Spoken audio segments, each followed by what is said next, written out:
but he sees the end from the beginning. He knows what the finished work will look like. And he knows where you've been and what you've been through.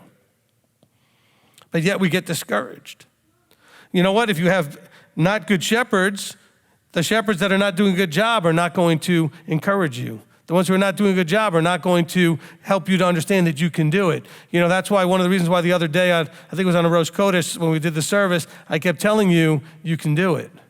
Not because I think so, even though I do, but the reason I do is because he thinks so. Remember, you didn't get here because you're smart and figured something out. You got here because he opened your eyes. In other words, he made a choice, a timing, and selection to go choose you at that moment and reveal himself to you enough to get you to search, to ask, to knock, and seek. And so why would he do that? Did he make a mistake? Because if you get all discouraged and panic and think you can't do it, you're essentially saying he made a mistake. Anybody really think he makes mistakes? Okay, so if he doesn't make mistakes, then he called you knowing. Anybody have any doubt that he knows just how yucky and messed up you were before he called you? Any doubt that he knows everything you've ever done? Well, if he knows all of that and called you at that moment, where you were at that moment anyway, why are we afraid and why are we discouraged? We should be very encouraged and filled with overflowing joy and belief that even though I can't see it, he sees it, I know I can do it. Doesn't matter that I can't see it. If you have children, you probably have had moments where you did this with your child, where they were struggling at something and they just couldn't see that they could ever get it. And you know they can, because you know why? Because you've had life experiences where you struggled and eventually you got the skill set to do whatever it was with practice and effort. And you tell your child, it's okay, keep trying, you can do it.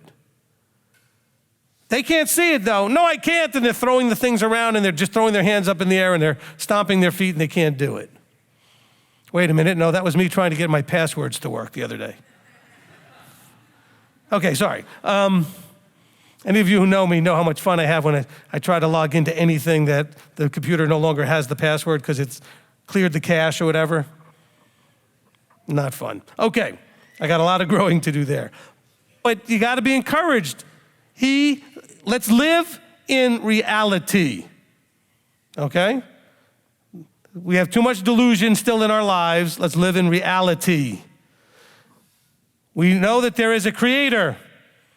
We know from the Father and the Son teaching, from what he says in his word, that the Father reveals the Son reveals the Father, to whom they choose, when they choose, how they choose. That is scriptural. That's not my opinion.